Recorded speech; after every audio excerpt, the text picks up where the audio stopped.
Welcome to the Printer Prop Shop. I'm Michael. So this week I wanted to do a practical prop. Something that wouldn't take up too much time to do, something that would be useful. So say you've got a short film, your production is usually nothing as far as pay. You don't have much to spend on it. You've already got your equipment, your actors who probably gave up all their time to learn everything. Maybe someone put in the time to write a script, or maybe you wrote a script. So maybe total you can buy everyone lunch for your short film, right? Which you should always do. If you can't pay them, feed them. So the last thing you really need to do is go and spend money on a prop that is probably not going to be seen too much, but it serves a purpose. Because the last thing you really want to do is have your regular license plate sitting on your car or on a car, which could be led back to you. Someone could get a hold of it, and next thing you know, you've just got multiple problems, right? So you don't ever want to do that. Now, I will tell you, doing this is not used for anything but filmmaking. You could get into a lot of trouble, just like I put my disclaimer on there of don't use this as something to break the law. This should be just used to basically hide your identity as far as making a film, right? Now, I can tell you I made this relatively fast. I want to say the total time I actually put in on it was probably maybe 4 hours. It really didn't take that long at all. And I could tell you I could throw this together in a day and it would be just fine. And that would include painting and things like that. I could use a hairdryer to dry the paint and get it done in a day. This one I actually made over the course of probably about 3 or 4 days because I let the paint dry and things like that. But as far as actual time, maybe 4 hours. You could make this on a weekend project if you needed to and have it ready to go for production on Monday. It would be that easy. But nonetheless, I have made my own license plate. Now, there are some inaccuracies here. I totally know. 1138 is not what's in American Graffiti. It's 138, and it doesn't have a dash. But I didn't really research it. I had 1138 in my mind because I was thinking of American Graffiti, and I knew it was a black plate with yellow lettering. I didn't think to look it up on the internet. But nevertheless, here it is. Came out relatively easy. You could put this on some double-sided tape and slap it right over your original plate and be good to go for filming. You'd have no issues. The only thing I would address is if you were to go and do this and you were doing it in a very hot place, I would say either do it in fiberglass, something that would hold the heat because PLA does have a tendency to melt in extreme heat. But the great thing about doing your own license plate is, say you're not only doing it to cover your identity so you don't get things like that to happen to you, but maybe you live like in South Carolina like I do, but my film takes place in California. You don't want to have a bunch of cars running around with South Carolina license plates on them, right? You want to have California license plates. And the great thing about having a single plate like this, and you were to do double-sided tape, means if you were to do a shot from the rear of the car, and your next shot is only on the front of the car, all you've got to do is pull this off, stick it onto the front, and you've got the same matching license plate. I will tell you, if you wanted it to be emphasized on the plate, you would put in a lot more time. You put in a lot more than 4 hours of work, right? If you were going to do those close-up shots. But if this is going to be something that's in the background and you're not going to worry about it too much, then this would be perfect. Here's how I did it. So I opened up Fusion 360. I was really just going for the fact of showing you how quickly you could make your own plate in Fusion 360.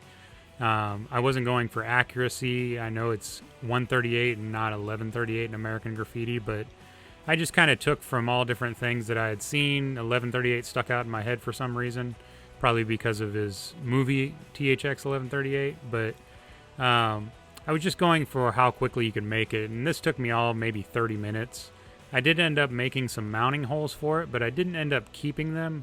I actually, later on in this this clip, you'll see that I make my own bolts for it.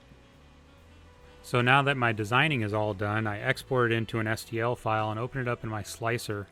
What I did here was cut off the lettering so that I could sand the bottom of the plate better without the lettering on it. Because the bottom of the plate, even with ironing on, it just didn't turn out correctly, so it did need sanding, and it was just tough to sand with the lettering on there. The actual Golden State portion never printed out for me very well in PLA, so what I've done is cut that off and made it into its own file so I can print it off in resin, and it came out so much better in resin. So I'd seen this done before where they take just double-sided tape and put it on the back of the plate. They already have the bolts mounted on the plate, so I figured I would do that. I'm sure in Fusion there is some way to just make a replica bolt, probably preloaded. I'm just not that advanced, and I didn't care to take the time to look it up. I figured it was easy enough just to go and put a crosshair in it and make it look like a Phillips head, and it worked out just fine. I ended up printing up about 8 of these in my Cubic slicer here. The reason being is just in case of failures, or if I dropped one or anything like that, I figured it's not going to hurt to have more, and it's not taking up too much resin at all. So I did end up modifying this a little bit. The reason being is I tried my decal paper, and I'm sure with a little bit more effort and maybe a better printer, I could probably make it work just fine. But for time's sake, I ended up printing it out on just regular paper. And I did do a little bit of border work. I ended up separating them out by the month and year a little bit and putting a border around them so they'd look a little bit more stickerish, I guess you'd say it. But I still believe that it'd be passable on film if you're making for your short film or something like that. Now that I've got my pieces printed out, I went and did some light sanding. It didn't require a whole lot because I used the actual bottom of the piece that was touching the build plate.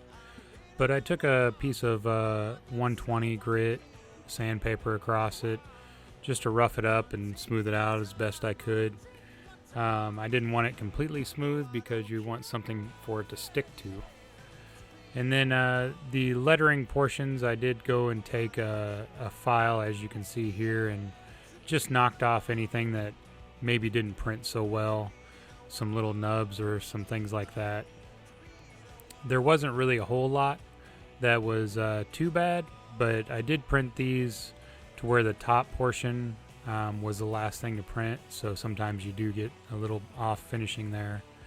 And then I went and used some regular super glue and attached the frame piece with the lettering to the actual plate itself, and it sticks fairly well. It'll do the job of what I need right now. Typically I would super glue it and then go over it with some kind of fiberglass or something like that, something else that would stick it down. But with the help of some C47 clips, you might know them as just regular hangers or clothes hangers, clothespins, something like that. Believe it or not, they actually have a name, C47. And I keep those on my backdrop there, so they were easy to obtain right offhand. And then went over it with some wood filler to kind of give that more pressed look. And after that, I'll do some sanding. The wood filler was that same tub wood filler that I typically use for larger projects. One thing I will tell you about this wood filler, if it ever does dry out because maybe you leave the top off or something like that, you can simply just add water to it, and sparingly. I will add water sparingly, and it'll actually reform to a putty, which is really awesome. So as you can see, I've put on a coat of filler primer. Yeah, this is filler primer. It's just in like a rust color. I'm not sure why it was in the rust color. This was what I found at the hardware store, and I wasn't going to search all over town for gray filler primer. It didn't seem to change anything. It worked the same as gray filler primer. but if I had the choice, I would take the gray. But it still sanded relatively easy. So I did throw on a coat of flat black enamel from a spray can. It was just what I had available, and I wanted to get max coverage with enamel first, like I normally do, and then I went back over with my matte black. The having the enamel compared to the airbrushing, I just like the consistency of an airbrush better, but I want that full flat black to cover for max coverage. And then I went back in and went over all the lettering in yellow and the trim. And this was just a regular yellow that I had in my airbrush kit. My whole goal was to get as much on top as possible and then go back over it again with the black, which I did. And I did end up pulling out a regular paintbrush after all of this and went over it again with some yellow and filled in any gaps that may have happened with overspray or anything like that with the matte black as well. The whole basis of doing all of that was just so that I didn't have overspray. I'm going to have overspray, but I don't like using masking tape. The reason I don't like using masking tape is because most of the time it leaves a pretty solid visible line, to me anyway. And I'm just not a huge fan of it. So if I can get away with either having to hand brush it or airbrush it with some overspray, you've seen in some of my other videos that most things I like overspray in. Of course, this is a license plate, so it wouldn't have overspray. So I really had to keep that fact in my head that license plates are more crisp. They don't have overspray to them. And so that was just the consistency I was going with.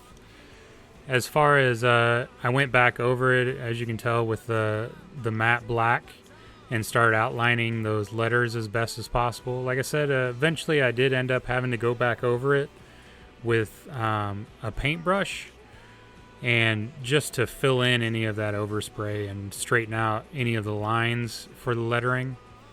Especially on the T and H, some of the filler kind of filled it in to where it didn't really flow into the actual letter as best as I wanted it. Same with the X.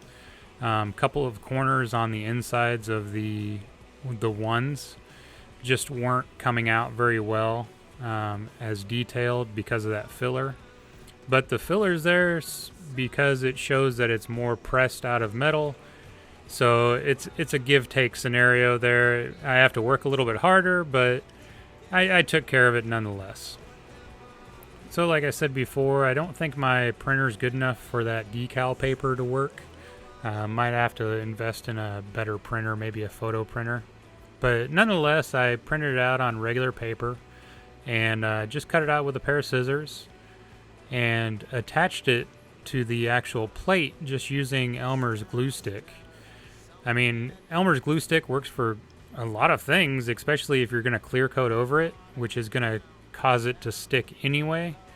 And again, too, this is something that's going to be used as a prop on your license plate, so I wouldn't worry too much about it. And nonetheless, it came out just fine. I think it's passable, to be quite honest with you. It shows your month and year. That's really all you need to do. So as you can see, I've got my golden state at the bottom. I did print those out of resin individually and then put them on that piece of paper you see right there along with the bolts that I printed in resin as well, and just airbrushed them on there. The yellow, for some odd reason, did come out a little different in here, and I'm not sure why. Maybe it was the color of the resin that maybe is bleeding through a little bit, but the kind of happy coincidence is that it kind of matches the license plate tags as far as that yellow goes. So maybe it was a kind of a triangle happy coincidence that happened. I'm not sure, but all of it went on with just regular super glue. And after that, I decided to put on my clear coat to get max coverage on everything. If you noticed, I did put on a clear coat first before I put on the lettering and bolts. I'm gonna Tell you right now, that was because I actually forgot about putting that on before I clear coated. But nonetheless, it all worked out and came together. I think the reason I rushed on putting the clear coat on first was to cover those license plate tags, the month and year, and maybe that's where I got a little ahead of myself. But clear coat, if you're gonna super glue anything down, it's gonna work out just fine anyway. So guys, that's it. Like I said, maybe about 4 hours worth of work. If you were really going to emphasize on your plate, maybe you're doing a film, one of my favorite comic book heroes, the Punisher, and your license plate said Punisher on it, and you were going to emphasize on that, you would put in a lot more work. But if you're doing background work and you just need something for the background, this would be completely passable. I'm telling you right now, you wouldn't have to put in a whole lot of work. Your identity's safe. You don't have any issues with people trying to research, find out who you are, showing up at your house, trying to get you to do stuff or sell you stuff or selling your identity to someone else. This would be great. So, thank you for watching. I hope you have a great day. And go make a movie with a license plate. I don't know. Have fun. Thanks for watching.